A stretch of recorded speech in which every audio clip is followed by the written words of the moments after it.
Hi guys, welcome to another one of our annual Black Friday sale videos with my brother Eric. Hello. He was here last year, and were you here the year before for Black Friday? No, just last year. Just last year. Just last year. So here are our pickups for today, Black Friday, and a couple from me for the week coming up to Black Friday, just because we happen to find some good stuff at Goodwill leading up to Black Friday since our last pickups video. Probably one of the coolest ones is this big old Crash Bandicoot, which was fantastic. It was only like $4 or something like that. Great shape. And for me, I was obsessed with the PS1 in the mid to late 90s. Thankfully, thanks in large to Squaresoft, but Crash was one of my favorites from back then. So this was really cool. One of my favorite gaming mascots. And another oddball find was a DBZ plug and play, which is actually for a little plug and play gimmicky thing. It's not that bad. It's the coolest one I've ever seen. You just played a little bit of it a couple minutes ago. Yeah, there's the pinball game on there. It's probably the most interesting. Yeah, that's 3 games, and one of them's really good. The pinball one. Yeah, and that one's fantastic. I'm actually going to do an individual video just showing some of the gameplay footage of this, just because it's so unique and kind of cool for a long-time DBZ fan. That pinball game. I would buy it individually as like a Super Nintendo game or something like that. It's actually not bad.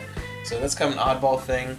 And as far as books and manga, we did find some cool ones. I've always been a big fan of Rave Master, so we got a couple volumes there. And we keep finding random manga at Goodwill for just such great prices. It's impossible not to pick them up. Some Kingdom Hearts here, which I know you're a big fan of. So Yep. and some more Goosebumps. We always run into things like Goosebumps or some of the old Applegate kids books and lots of stuff like that. It's always great to find good those, and I have no idea what this one is. It's a random Tokyo Pop manga that it looks American. I have no idea what this one is, but I think it was like less than $1, so if it's manga and it's less than $1, we usually pick it up. And if you've been following me for a while, you've been seeing us kind of slowly collect a lot of really cool old numbered DAW sci-fi and fantasy books. This is number 208. We have probably 20-something of them from the 60s through the 80s, I believe, most of them. So a lot of really cool ones. This one looks really nice. Yeah, it's in good shape. Really like that. And another cool nostalgic thing from the 90s, this little Sonic the Hedgehog here. That's really cool. And he'll shoot out across the floor. Go, Sonic. But that was just kind of cool. This little nostalgic 90s things. Last thing before we get to games and movies and start moving over to your stuff is comic books. We got something from Free Comic Book Day. Sometimes they're kind of cool to find in the junk room at Goodwill, because in that bargain room a lot of stuff is by weight. So a little comic is next to nothing weight-wise, so getting that is almost free. So from an older Free Comic Day thing. And then picked this up just today, and cool. I didn't see this. One of the video game stores we went to also sells comics, and they have like soundtracks and stuff in the back. And I was finished, and I was waiting for my sister-in-law Katie, and I was waiting for my brother Erik to finish up. And while waiting in line, the hazards of waiting in line for somebody else, I picked something else up for about $2 because my favorite anime of all time had to pick up a comic. So that was a really cool find, just randomly waiting in line there. And then we're down to movies and video games and stuff, so we'll start with some of your stuff, because you picked up a lot more than me today. Yeah, I picked up a lot of stuff, and I think the most I spent on a single game was like $12. Yeah. And that was on, and the $12 was on this one, Metroid Prime. I don't have a GameCube, but of course I have a Wii, and I just recently bought the controller, so I can use that as kind of like a GameCube console. So I picked up the Resident Evil for the GameCube not too long ago. 4, do you have? Or no, the remake. The remake. I have the remake. I have Resident Evil 4 for PS2. Yeah. But no, this was something I've always been looking for, and for $12, I was just like, why not? And then also for the Wii, another one that always looked interesting to me, Mad World. Extremely violent game, but made probably more violent because the entire thing is in this black and white kind of art style, but all the blood is red. It's a cell shaded black and white, and for me, because you gave it to me for, was it Christmas last year, and I liked it, but I couldn't play it more than 10-15 minutes because something about the black and white cell shade kind of hurt my eyes after a while. It's kind of one of those weird things, but but no, it's pretty interesting. Yeah. It's something that unique. I don't know. As soon as I saw I don't know if it was a commercial for it or another YouTube video that I saw, I just really wanted to play it ever since I saw that video. So those are those two, and then I recently bought an N64 because you had one years ago, and so I started missing it, and so I've got one pretty cheap, and then I've been slowly collecting some other games. So this is one that I really used to love, Star Wars Episode 1 Racer. We had this a long time ago, I think. I don't think it was for N64. But it was something I used to play all the time and loved it. And then also Xena Warrior Princess, the which I fighting game. reviewed on my channel Yes. about 6 months ago. So go watch that if you haven't seen it. Right. It's a half-decent fighting game. Yeah, so just like him, I'm also a fan of the Xena and Hercules shows. And I just also, not too long ago, got the Hercules game for N64, which is atrocious. Yeah. But this is a pretty neat fighting game that I picked up for just a couple bucks. So. A couple of my ones here for the Wii. Found a couple lately. Big Brain Academy. That was a random Goodwill find. And we also picked up this we played together on the PS2 a while ago, but Obscure the Aftermath, which I think is a pretty forgotten horror game. It's actually pretty decent. I really like the mechanics switching between the two characters. It's a pretty good one. I've never played the first one. I think the first one was only on the original Xbox, but I played this one on PS2. I played it on the PSP before, and I have it on the Wii because I actually I like that one. Another pretty good one. Yeah, really cool one there. It's an interesting game. And as far as Xbox stuff, picked up for the 360 Guitar Hero 3 Legends of Rock. And for the original Xbox, picked up Gun Valkyrie, which was intended to be a Dreamcast game. One of those Dreamcast games that got pushed out over to the original Xbox after Sega stopped producing the console. And Buffy the Vampire Slayer.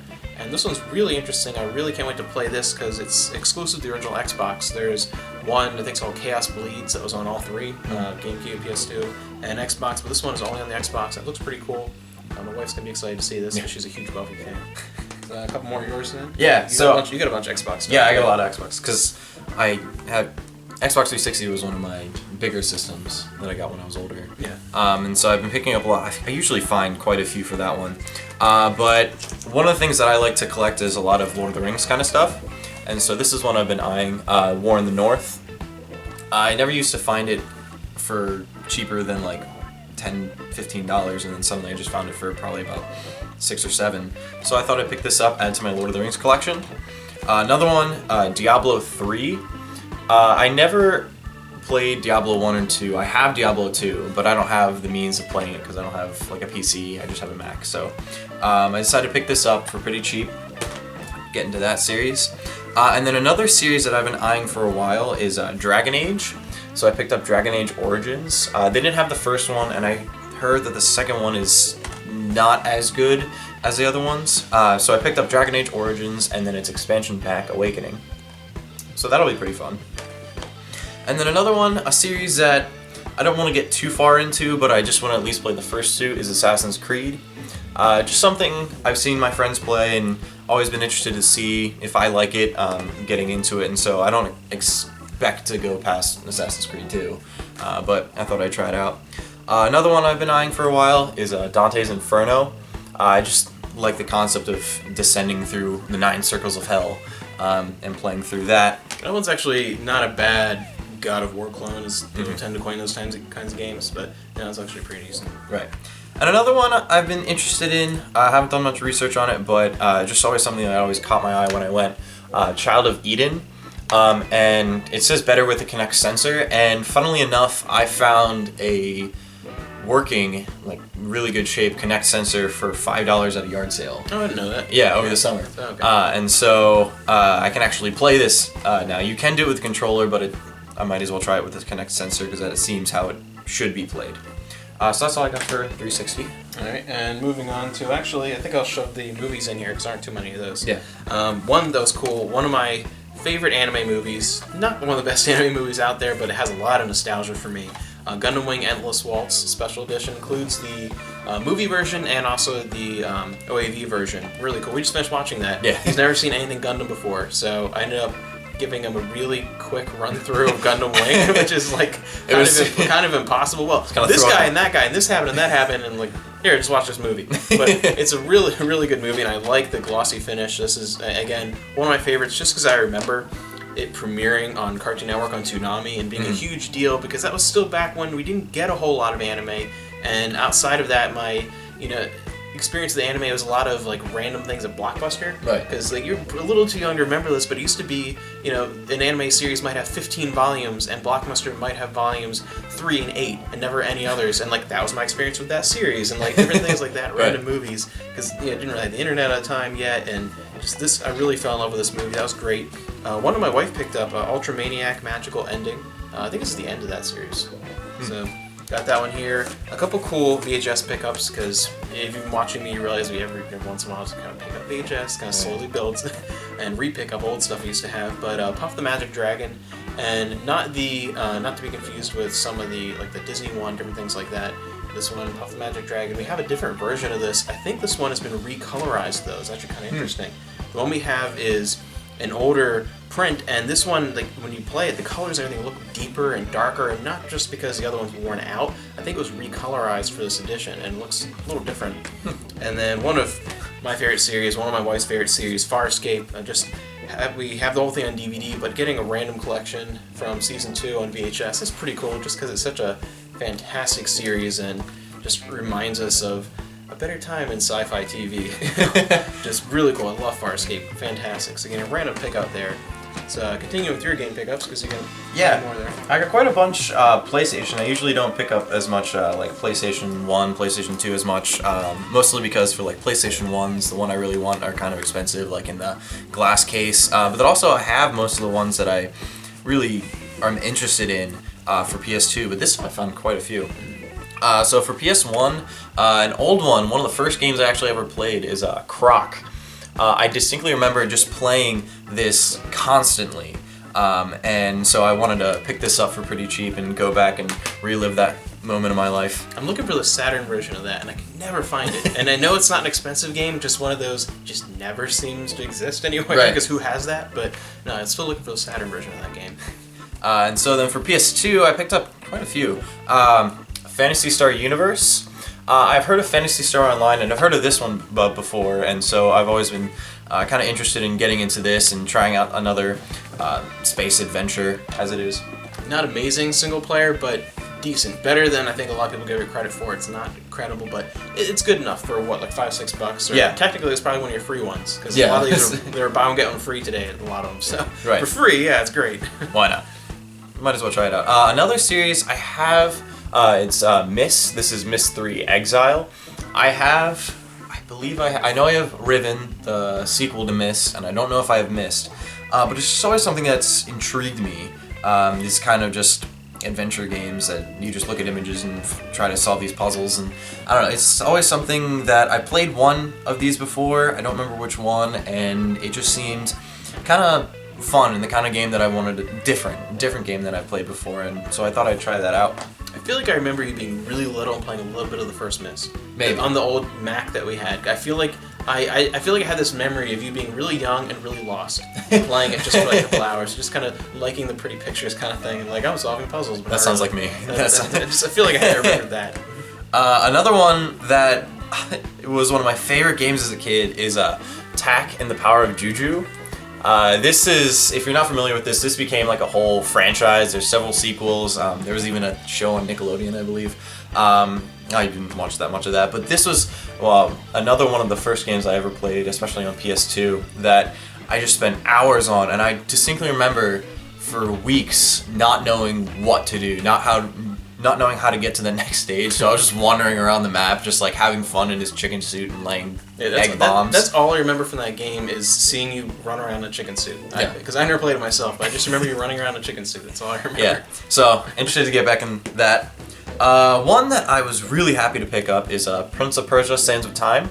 I've played the newer Prince of Persia, so the reboot, and then the newer Sands of Time, but this was always one I keep seeing, and I just never really feel like picking up, and I was really glad I could get it pretty cheap today. It's a good trilogy. Yeah. Good trilogy. And then two that are, I don't know too much about, except for one, because that was Stefan's very first video, which is Eternal Ring. So go watch that video. Oh, no, always good to get some Kingsfield in you, even though it's a spin-off. Right. Get some Kingsfield, needs more love, need more From Software love, pre-Dark Souls and everything. Alright, so Eternal Ring, and then Evergrace, which as soon as I picked it up, Stefan said, horrible game. Try it out anyway. Try it out. Yeah, it's very unique. Yeah. I made you watch the opening once we got home. I said, no, you don't understand. You don't understand. The opening is sung by goats. And it did sound like goats. Yeah, it's great. It's pretty awful, but it's very unique and like interesting. And I just remember like I kept playing it because one, it was a PS2 launch game, so it was one of the first games I had for the system, and two, it's weird enough, and I think you'll have the same experience where you're like, this is pretty bad, but I kind of want to see what happens next. This is kind of weird, you know? Right. And so for $2, I was just like, why not? Yeah, well worth it. And I've never played. There's a sequel to that I've never played. All I know about it is that you play 3 protagonists at the same time, and I think it's you and the 2 AI controlled people, and somehow you're connected spiritually, and you all share the same health bar. Which I don't really like that idea. I mean, someday if I find it for like $1, I would try it. But otherwise, like, I don't really know if I want my health to be tied to an AI character. Right. That's just kind of. But for the rest of my video game pickups, some of the oddball things here. This is one from a little bit earlier, not today, which is really awesome. The Kobayashi Alternative. This is really, really cool. You never find old Commodore 64 games here at all. Not only that, but it's sealed. Like inside the manual.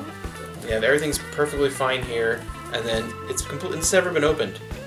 So a completely sealed Commodore 64 game, and that's pretty awesome as a big Star Trek fan. Even though I don't have a working Commodore 64, maybe I'll take it over to my father-in-law's and check it out, see if it's there, because he has at least one in his basement.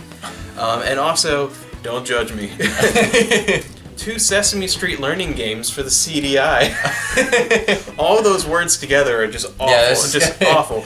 But I kind of like some of the old nostalgic educational games because I feel like you don't really see the same type of edutainment games anymore. Like you don't play.